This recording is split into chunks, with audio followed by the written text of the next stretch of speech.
In light of all the Final Fantasy XIV healing videos I've been making, many of you have been sending this video to me to react to watch. It's the crap guide to Final Fantasy XIV healers.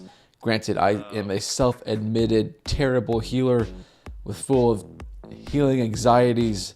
However, I did just clear my very first EX as a white mage, so I feel like I know at least a teeny weensy a bit about at least surviving through a trial as a white mage or a healer.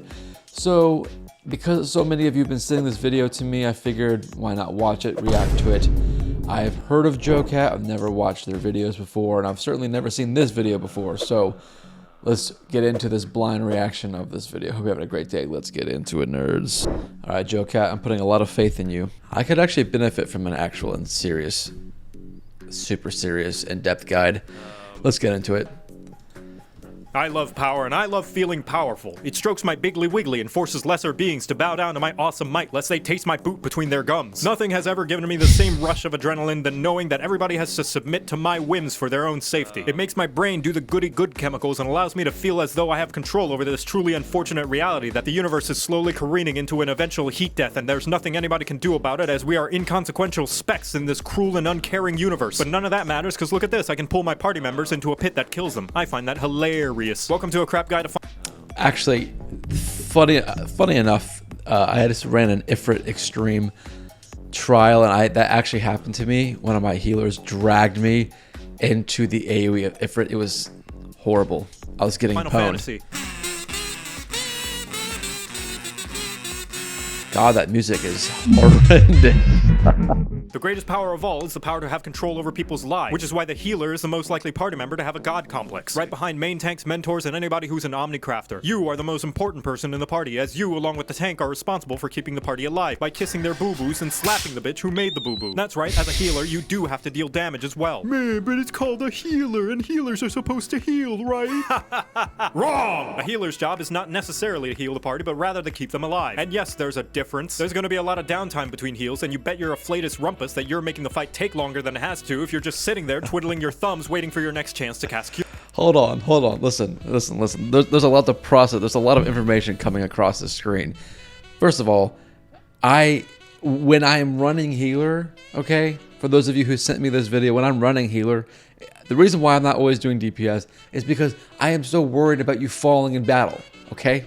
I know I can do better, but I'm not just willfully choosing to ignore doing DPS. It's because I want to keep you all alive. Pure. What do you do when the party's full health? What do you do when the party's full health? Or even halfway up and standing? DPS the bad guys. No, I don't pay your sub.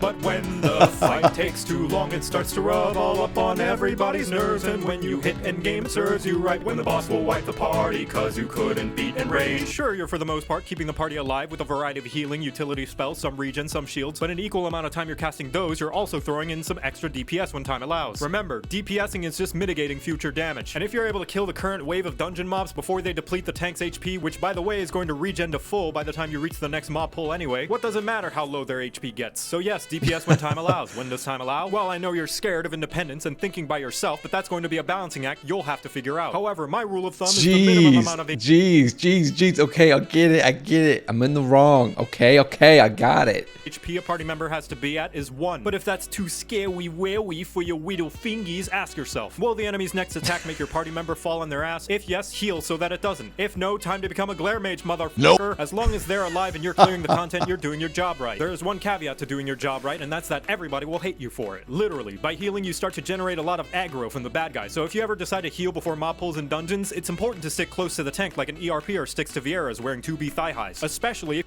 Okay, I admit, that is actually my worst problem, is actually keeping up with the tank. I'm so fixated on the AoEs on the ground and keeping all of you weebs at decent health, okay, that I sometimes forget to stay close to the party leader, the tank.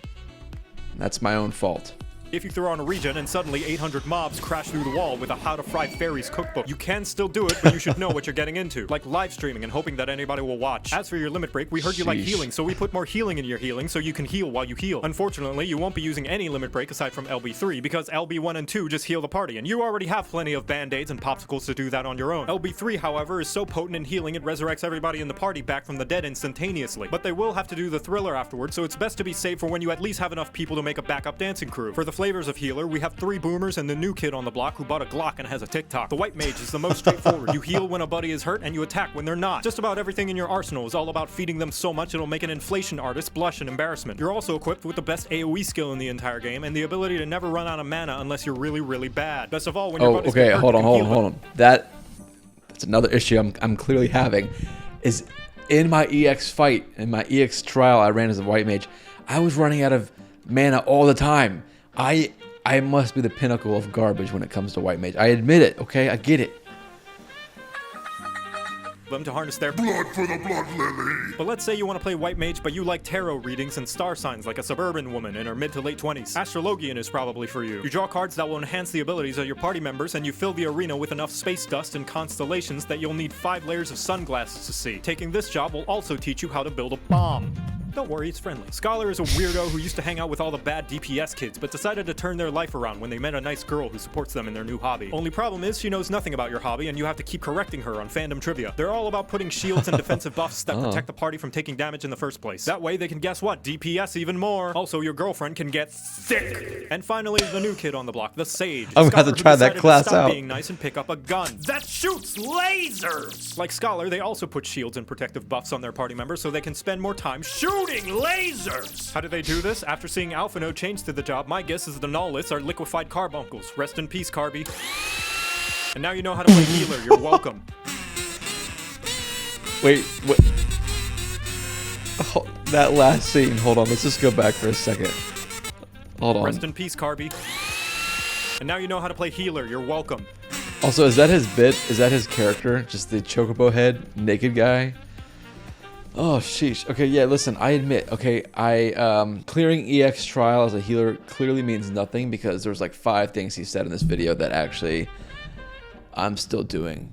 I need to grow. So, all that being said, JoCat, thank you for identifying weakness within me. I now realize that even the slightest ego that was implanted in me after clearing that EX trial as a white mage, it clearly means nothing, given the fact that I am still doing half of the things I shouldn't be doing according to this video. So thank you for that.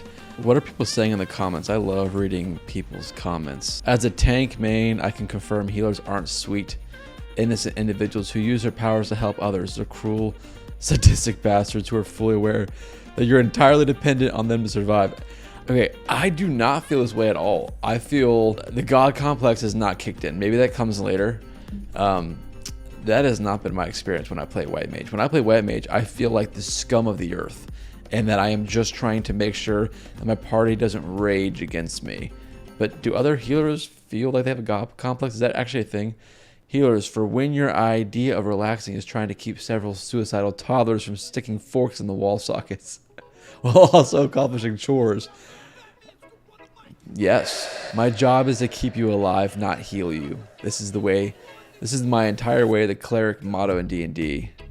Don't mess with the healer. Yeah, okay.